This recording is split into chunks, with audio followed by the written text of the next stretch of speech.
Hey there, Feud fans. I can't believe it. It's the last episode of Feud, Bette and Joan, episode 8. You mean all this time we could have been friends? Stay tuned.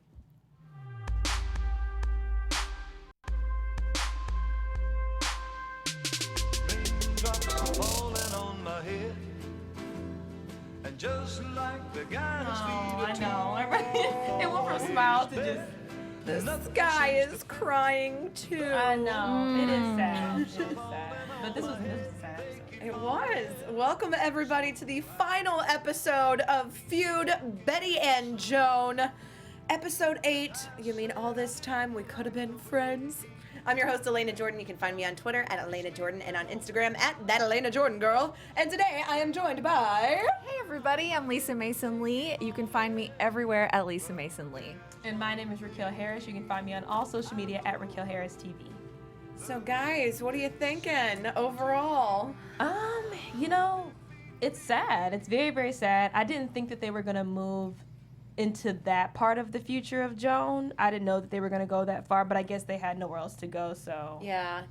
It's one thing that it's this terrible feud, but it's another thing with the aging and the death. Yeah. For sure. And I was happy, though, that Mamacita came back. She got a dog. Yes. And I felt, love that dog. Yeah. I felt like this was going to be a very Joan I think episode. that's the moral of the story is just get a dog and everything is better. I mean, it does help with depression And loneliness. Yeah, It's and true. loneliness. So, I mean, This was, though, I agree with you. It's a very, very Joan-centric episode, which for the finale, I kind of wish it had been a little bit more 50-50 split between the two of them. I mean, I feel like, honestly, this entire season has been more so about Joan. It has been, and I kind of feel like this one was almost a little bit... Too much? Yeah, like how they... I mean, I know that the New York Times called Betty's performance in Hush Hush Sweet Charlotte resentable. Yeah. But I almost feel like the way that they portrayed Joan this whole episode was resentable. So it almost was kind of funny to me that they highlighted that word. Because I'm like, that is exactly how I would describe how your... And sometimes it kind of teetered on where I was like, that isn't really... It felt she like never really forced. lashed out at her fans. Like, that was a big thing. Like, when she was at her book signing, like, freaking out, like, at all of her fans and kind of, She probably had situations that were similar to that. Maybe not something as dramatic, but at the same time, she probably did, feel some type of way about having to now go to writing a book and, having to venture out into different things. So, I mean... It wouldn't be too far-fetched just because we know Joan Crawford and we know how her personality is. So, we know that they've adjusted things in the show. Creatively, which for makes sure. sense to create drama. I mean, yeah, because what else can we talk about? Considering, Yeah. I really like the montage of her narrating. Yes. What she's going to say in the book, and it was like kind of creepy. The beauty tips and good housekeeping. You know what's a real tip in there? She really did What write is that it? book, and the line where she was like, I sit only in hard chairs, soft ones spread the thighs. Yeah. That was real. Like, that. What a weird That thing. is so strange. I wonder if that's true or if there's some she was type of truth thinking it. to I mean, with that, the witch hazel, the formaldehyde, all of it. Yeah, and then the buckling her teeth. Oh my gosh, that was was real too. She actually did have her molars removed to get the buckle. But see, and that's the same thing with For the the beauty jawbones. procedures now, like removing parts of your ribs to Yeah. have a slimmer or slimmer more waist. sunken in, a more sunken in waist. So I mean, But having your molars removed at 23, and then her agent saying, "Hey, you're not going to work after 25 unless you remove these Right. teeth, and I it's was going to like, accentuate your yeah. jaw." and I'm like 25, like that's all. It was very common then. Yeah. And it really was. I mean, it's. I think The kind same of a way it is- reflection to the same way it is now. Yeah, for sure. Is we're seeing her doctor saying at this point in time you don't need to be focusing on beauty, you need to be focusing on your health. Yeah. And I love how she's like, I'll stop worrying about the way I look the day they dip me in formaldehyde. I was like, all right, get it, Joan. Yeah. But at the same time, that montage, we're seeing her spit blood in the sink. Yeah, very and it's good. Sad. Beauty is pain, I guess, all the way Sure to the is. end, and that's what's And sad. Trog. Oh, Oh, sad Trog. what a sad real. That really was her last movie was Trog. Well, at least I mean, Changing in a bus. Yeah, the VW bus. Oh. it's unfortunate, and it was sad to see that she kind of had to come back to her humbling roots. because she had been on air for so long, and then she kind of started to realize, okay, my career's not really going anywhere, and like we had discussed before, there's not as many open roles for older women at that time, so she did what she had to do, and I liked that. I forget the male friend who was the lead actor with in Whatever Happened Victor? to Baby Jane. Victor, when he had talked about the other side with Betty, where it was like you're just taking anything and everything, because Betty just liked to work. Yeah, Betty liked to work, which was fine and which is great to do. But at the same time, when they were discussing Catherine, and he was like, "Well, Catherine says no sometimes." Yeah. So that may be the difference between you two. But and it was honestly, I was more saddened by Betty's story than I was Joan's. Because I felt like, well, one, because I already knew how Joan was going to end out. I knew her story more so. I wasn't that familiar with Betty. So to see BD go off on her that way was, oh my gosh. Well, I mean, she hit her child, so. But see, I mean, I wanted to know because I knew, we all know about Mommy Dearest and how Joan responded to kids or how her mothering upbringing was. But I didn't know that Betty was aggressive or like that, because if she swatted, I want to know what the swat was. I really think it was just the time period. It was like the same thing. I mean, even going back to, I think when we were kids, like spanking is acceptable. Yeah, getting a belt I think or a that's switch what is it like, is, and it's but I mean, you took me back. No, I'm saying you. Oh yeah. Yeah. The days of go pick the switch where you're like, no, and get the bigger one because it actually hurts less. Yeah, right. No, okay. Right. Yeah. No, seriously. And that's like when she said SWAT, I'm like, BD, how is she hitting your kid? Like, and I don't, it's on the brink of, you don't want it to be child endangerment or child abuse, but at the same time, also, I'm thinking to myself, what are you And she's talking also, about? I mean, she does have a cocktail at 11 a.m. So you're like, okay, I could see how she's like, you can have supervised visits with the kids. Was it during the week or the weekend? Right, okay. But at the same time, it's like when you're an actress, any day that you're not working is the weekend. Yep. So It sure is. And she looks LA. fabulous.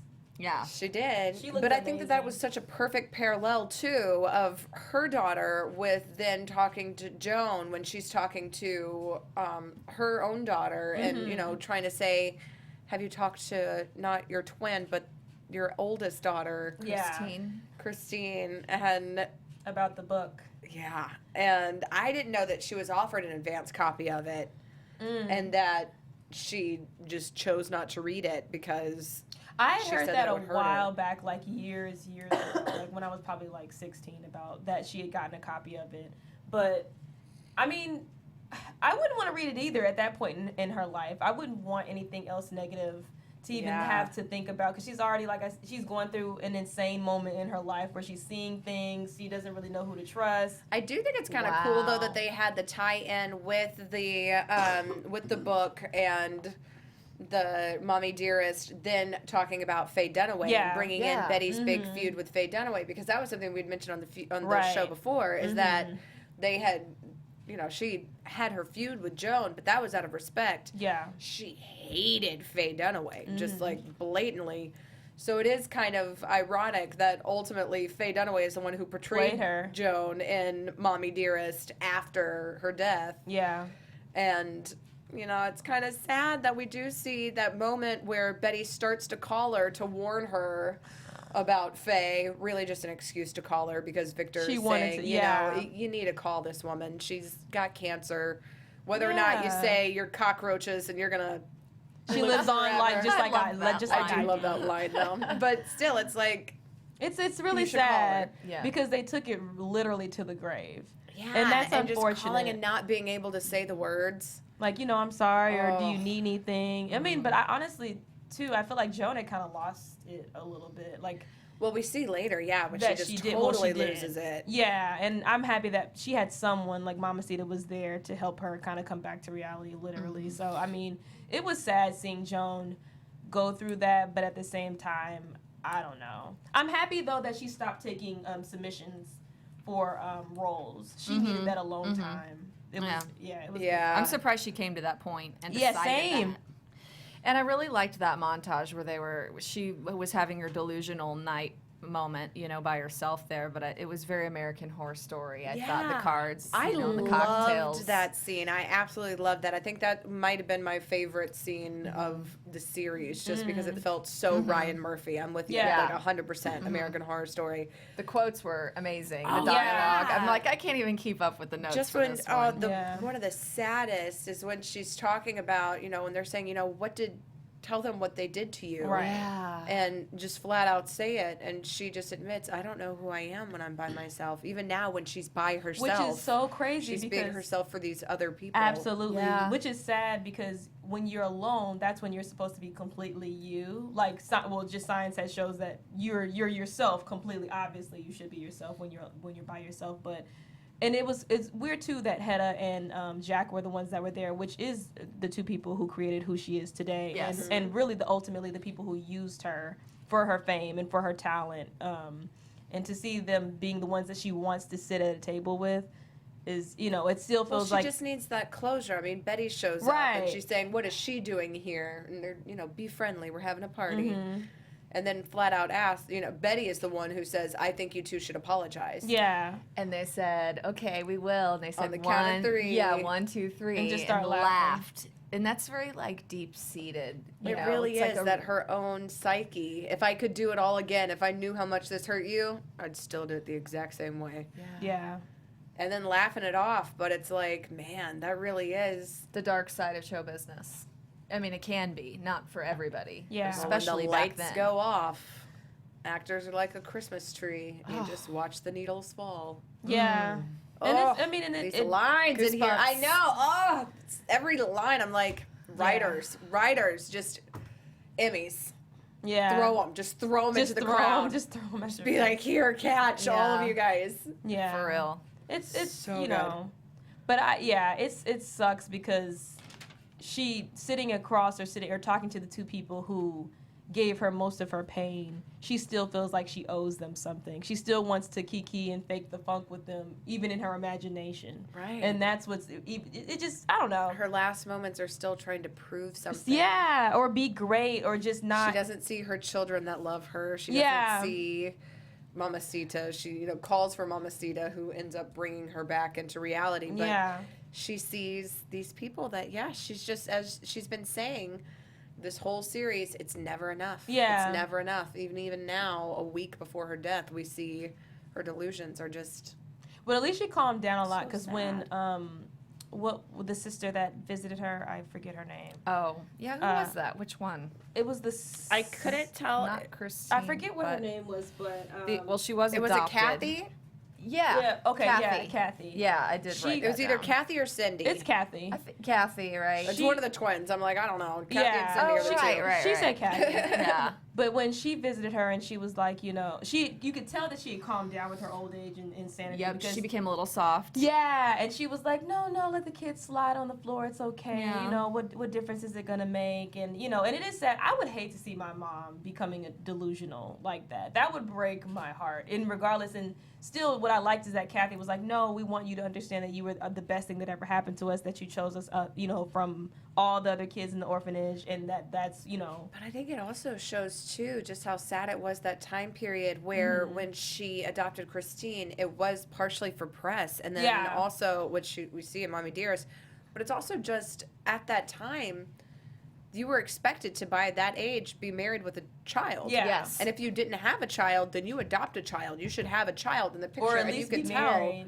Right, you can tell that these Wow. are PR people who are saying this to her, and this is the height of her career. Like, no matter what, you have to still be a woman too. So don't forget you're a woman. You need to be married. You need to have a kid. Like, it's, and which I still feel like that pressure is on women till this day. Like, Oh, it still like is. especially like when you start The to idea get of up there in having age. it all. Yeah, The you're can like, women oh, have it all? And it's like, do you ever right. ask a man if he can have it all? Like, You It- know, yeah. I think the pressure has been lifted, though, for women to be required to have a baby and be married at a certain time. But the career thing definitely is in check still, I think. Yeah, for More than sure. ever. Yeah, I mean, because I Like- feel like every girl wants to be married. I mean, I would like to think, Yeah. or not like to think. If you don't want to be I don't married, know. then go crazy and don't be married. But I feel like women still have it engraved in them, like, oh, I want a family with kids. I mean, I think that's true for someone. I wouldn't say that that's true for. No, not all. But I feel like it's lifted a lot. Yeah. No, I mean, I as to back then. Yeah, I feel like that fairy tale, having it all with your kids and your husband. I mean, that but would even be now sweet, we see, sure. you know, Joan's delusion when she's playing her game with Betty. It's not even about her kids at all. It's not about her family at all. Yeah. It's all about, you know, they're saying, let's play this game of regrets. And Joan says, I'm sorry I wasn't more generous with you. And then Betty says, I wish that we could have been friends. Which is just this heartbreaking realization that, you know, these two women really were kindred spirits. yeah. And they were both Aries. Yeah. Hey, And as shout Victor out to said- Aries. I was so happy. I was like, We like cracking you up both are over that. Aries. I know, and I was like, No wonder. Shout out Aries. Gang, gang, gang. Our producer's I'm a Taurus, Aries. so it's like, Yeah, all right, Earth, fine. You're earthy. You guys I'm are Virgo. April 10th. Gang, gang. We out here. April. So Aries butt heads. Aries clearly. do. Oh, yeah. But they're so much alike. We're you so much know, alike, right? but Betty and Joan were two separate Aries. They were in 2 separate months. So Betty was an April Aries. She was April 4th, I believe. And then Joan was in the end of March, which is when it starts. I think it's like March 21st or something like that. She was on the cusp. Yes, March Aries are very, which is strange. Yeah, March Aries are very particular, very like, everything's very super, super organized. Whereas April Aries is a lot more natural, very chill. We're very vibey people. They both have very bad tempers, though. Aries That's have very terrible Joan and Betty, tempers. though. That's pretty, Yeah. I mean, that fits. They're very, So there you go. we're temperamental. I love cool that people, Joan, though. speaking of how organized and everything she is, when they're talking about, you know, if the book is a success, Mm-hmm. then you could have your own line of home goods. You could have your own Joan Crawford plastic furniture covers.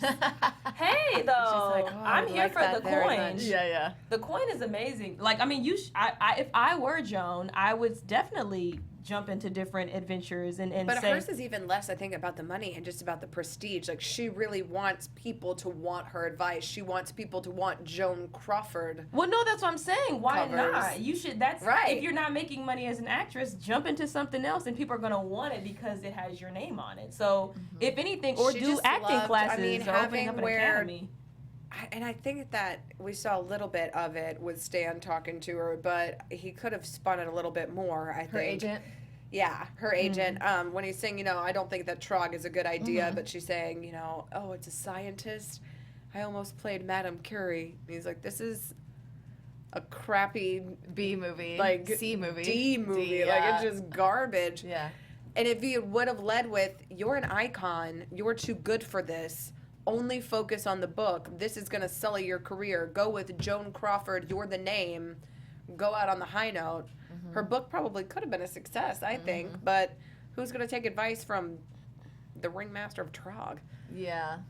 Do you think she was just desperate? That's Well, why I she mean, took the role? I don't think that they She's would remember, lonely. though. Most of them had mentioned Mildred Pierce and whatever happened to Baby Jane. They talked about, like, most of the fans that came up to her, there was only one that mentioned Trog. Right. So, but but it's like at that point in her career, if she's willing to do those, it's kind of the same as Betty, where Victor says she kind of lost that thing that made her special, her high standards.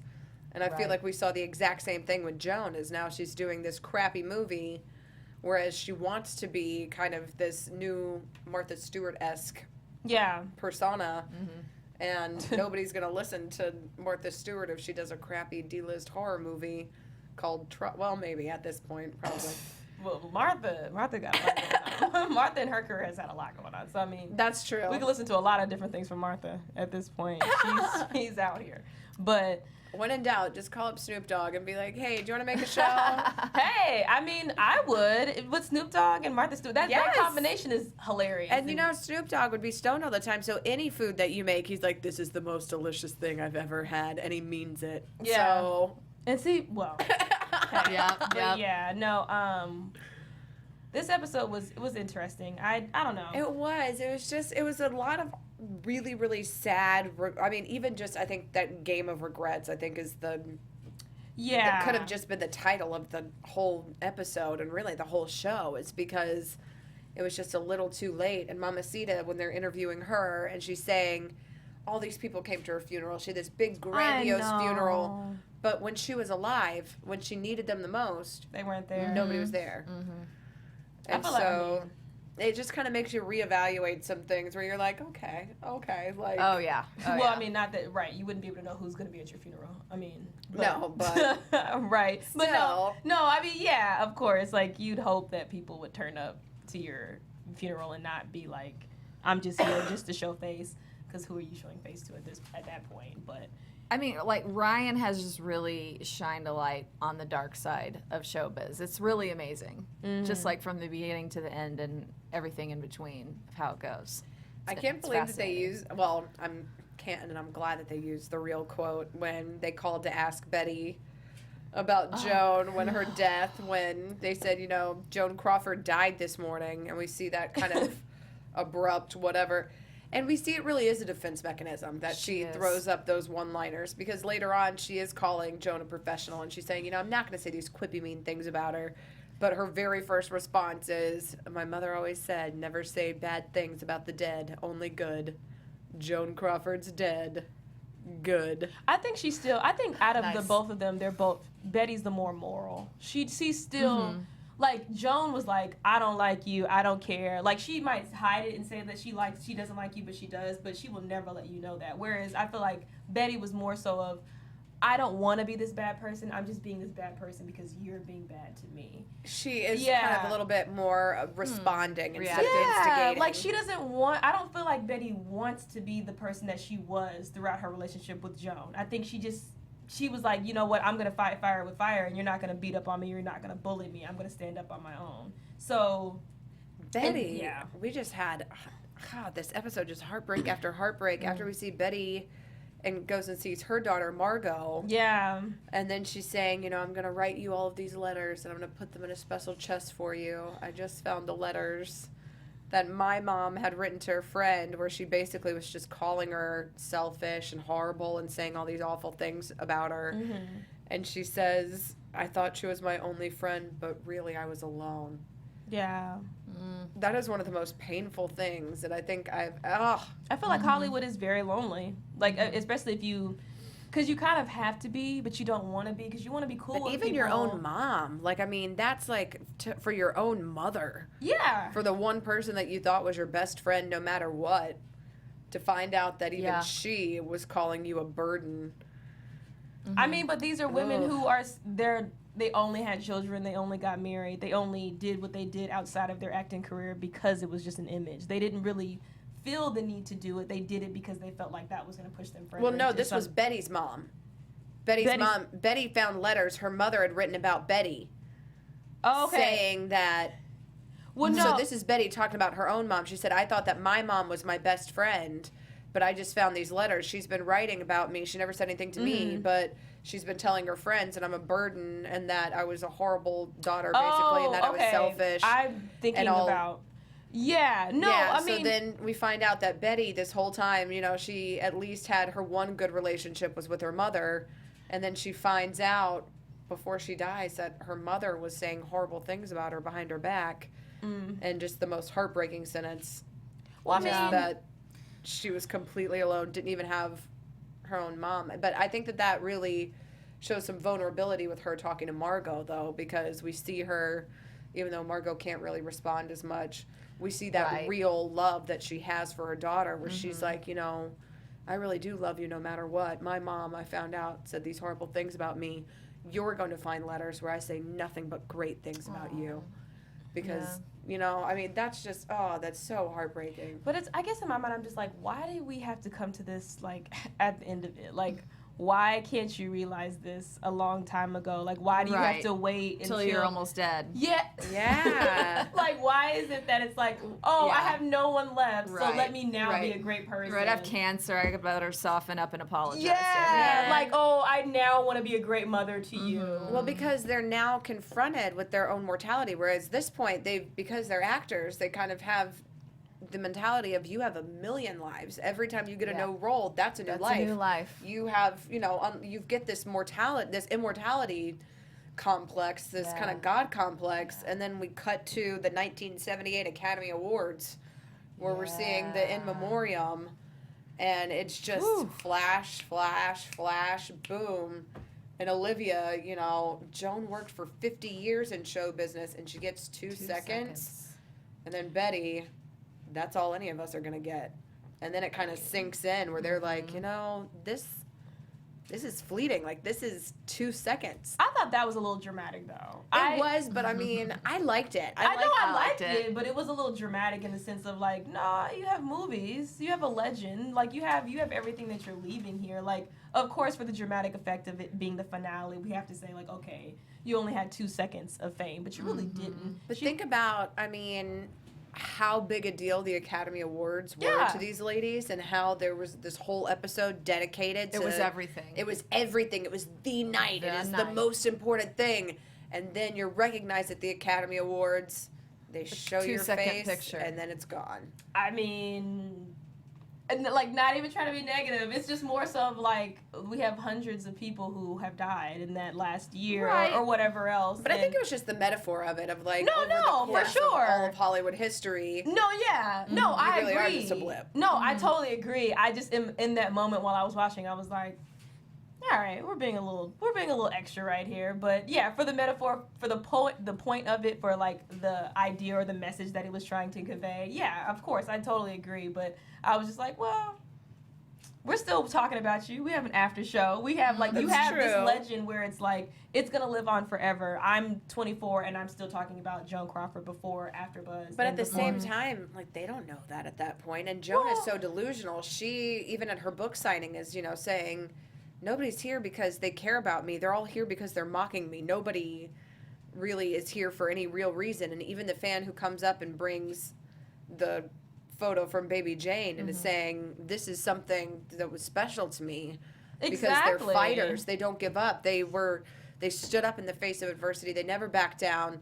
And instead of embracing that and saying, you know, we have this connection, she just writes them off and is like, what did you know about pain? She's just a negative. Well, and that's the downside of being an artist and not appreciating other people appreciate your art, because she was so blinded by her own narcissism. Dramas, her own narcissism, that it's like, of course you're gonna live on. You as an actress saw other actors and actresses passing, and you're gonna still watch their movies. You're gonna still, like she did, shout out a lot of different names or name drop a lot of people who have been in the industry for a long time, and their work still lives on till today. So I feel like in a lot of situations, as we know, Joan and Betty would see the negative aspect of something instead of the positive, which I feel like, you know, of course, when we die, you don't want to see your face be on a screen for 2 seconds and then go away as if you were nobody. Right. But at the same time, that is the reality of the Academy Awards show, where it's like, okay, we have to move on. But, you know. And just like in current news and the media, you know, you just see an obituary roll by on your news feed on Facebook. Yeah. And then next day it's something else. It's a cat video. Yeah.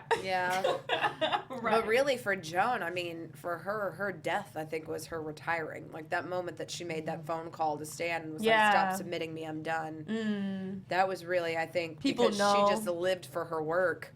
And at that point, she just kind of became this hollow shell of a person. Yeah. Who's just by herself in her apartment, not really responding to anything. But it was sweet, too, seeing when her daughter came to visit that she was using paper plates because she didn't want to leave a mess for Mama. I did like that. I know she grew in her old age. She was like, I'm tired of being negative. I don't want to be.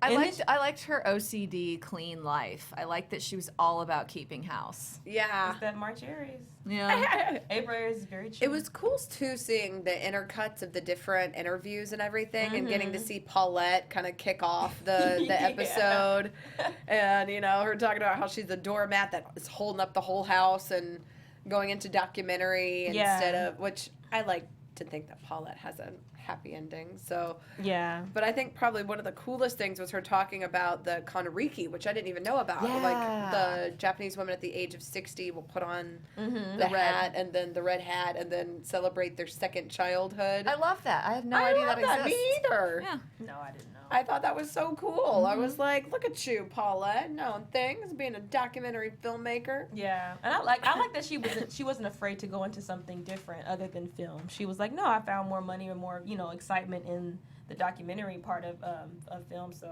I'm happy for Paulette. And it's like 60s, the nail in the coffin for, you know, women in Hollywood, but then over in another country, it's like a rebirth. I found that to be exciting. I thought that was really cool how it would, like, it really, as in Japan, you put on a red hat, you dance around at 60, and you're like, yahoo, I'm a child again. It's great. And at 23, they're saying, hey, you're going to look old by 25, take out your teeth. Oh, I mean, that sucks. Right. I don't know why anyone would tell someone that, but you do feel a little different when you as you get older in your 20s. And then even worse, just, the twisting the knife when Betty at this point is now kind of addressing her alcoholism, and her doctor is saying, a lot of women your age turn to alcohol when they have little left, which, first of all, ouch, zing, doc, can I get some ice for that burn? Is there a burn unit in this hospital? When the doctor said you're not 18 anymore, I was like, geez. I know, I'm like, God.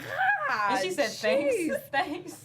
But at least I like that Betty, because, like, if that would have been Joan would have had a clap back for her. Whereas Betty was just, like, kind of laughing with it, like, Betty's like, you. yeah, whatever. Like, she doesn't Betty like can it. embrace her old age. Yeah. Then she goes on Dean Martin, which I'm just like, man, that is was some bad. tough skin. Can you imagine Joan on Dean Martin? She would flip out. She'd burn that place to the ground. She would just leave, like, She would. She'd walk mid-tape. out. Yeah. She would walk out right in the middle. But seeing Vincent Price and Joyce Haber and all of these people saying, these kind of cruel things to her that are tongue-in-cheek, but... Yeah. But I mean, at least she did it. And that's what I liked about Betty too, is that she did have a very strong sense of humor. And I feel like anyone who would go to a roast period is at least like, I can handle it a little bit. You may not like everything that's going to be said, but at least you can handle it as a creative. I wanted to read one of our live chat viewers. Aaliyah Jordan says, it's common in people who are insecure. They find it hard to accept compliments sometimes. So insecure people can't handle compliments, I suppose. Yeah. You guys, Yeah, that's what do you legit. think about that? I totally agree.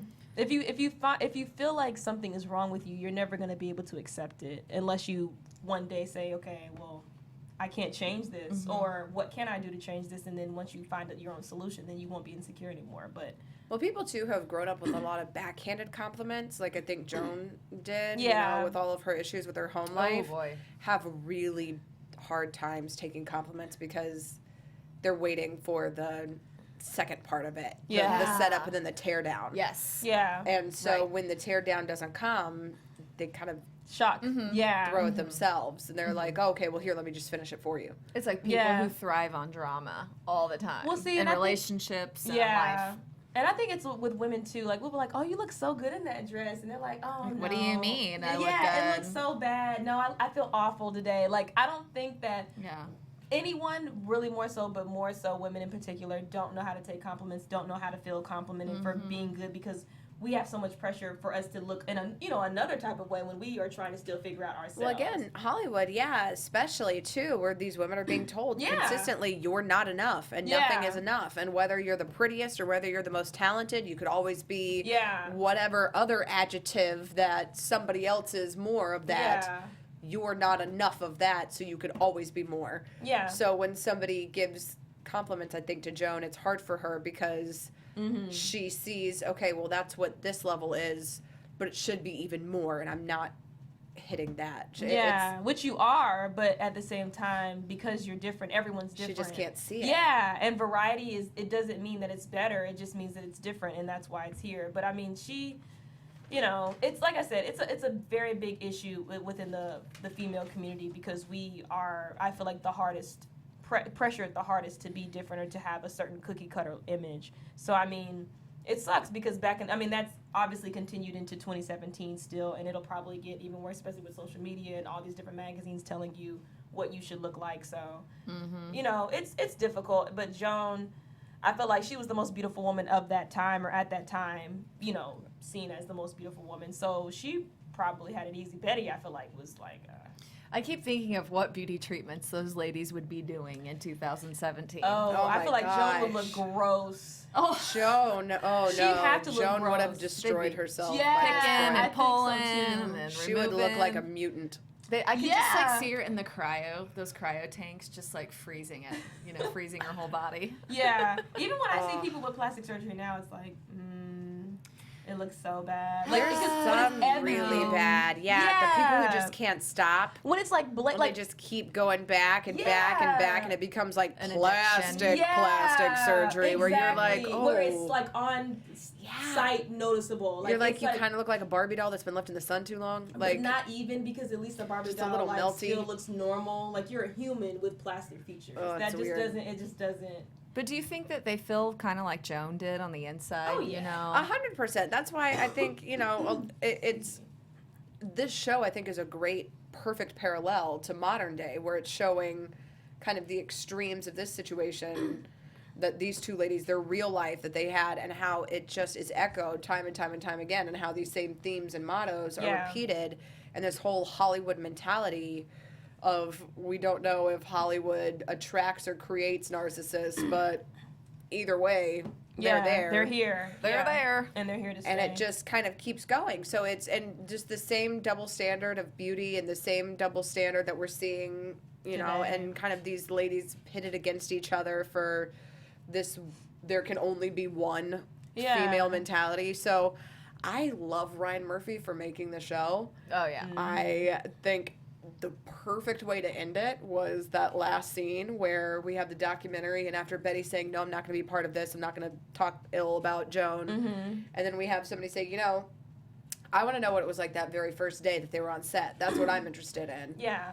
And then we cut to the ladies just laughing Chilling. and smiling and having fun, and Joan saying, at the end of the day, the one thing that I want to take from this is I hope that I leave with a new friend.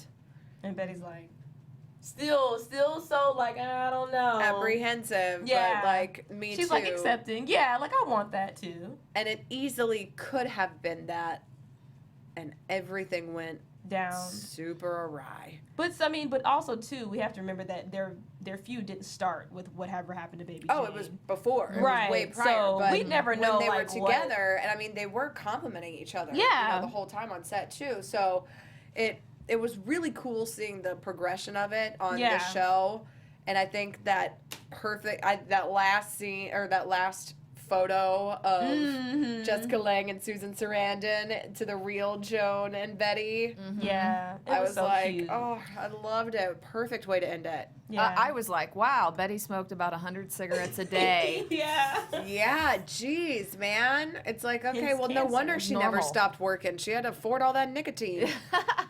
Will work for cigarettes. I was like 100 a day. Jeez. One of our viewers, Kelly Thompson, said, I was never a Joan fan, but after this episode, I felt bad for Joan because Jessica Lange's acting was so brilliant. Yeah, it was. So good. So good. I love that Betty's epitaph said she did it the hard way. Yeah. Kind of reflecting back to what you were saying, how she kind of had to claw her way up in theater, that was reflected now forever. I also like how Betty said that she gave Joan a compliment. Said she was the first one on set and the last one to leave, and it made me think of the montage of her just like hanging out on the set of Trog. No one's around, and then she sits there in the cave and puts the mask on. It's just so creepy and just really.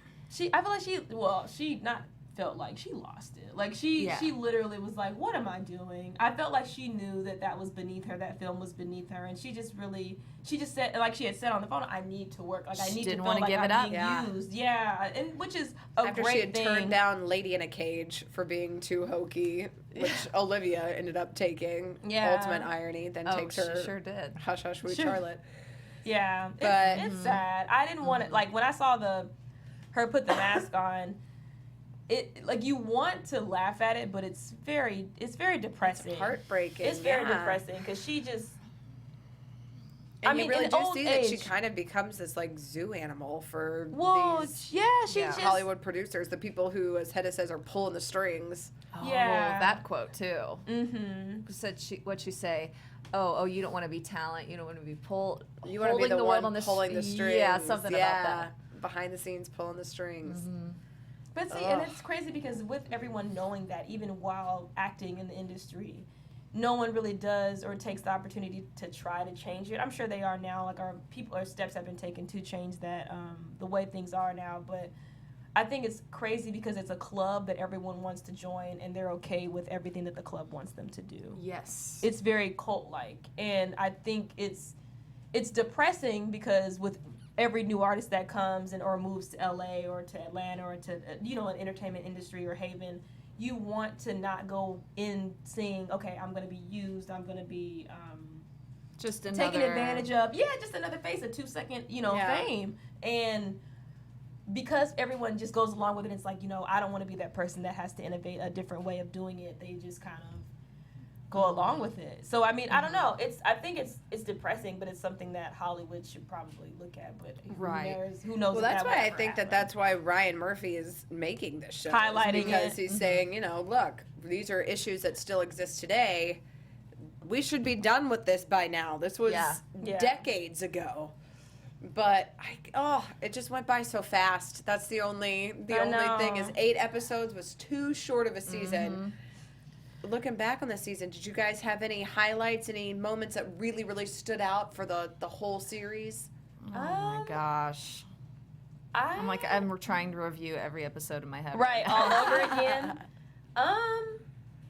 I liked that I got to learn a lot more about Jack Warner. That was really fun I really would love for them to do some type of pan off and do his story a little bit, because I would love to learn about him.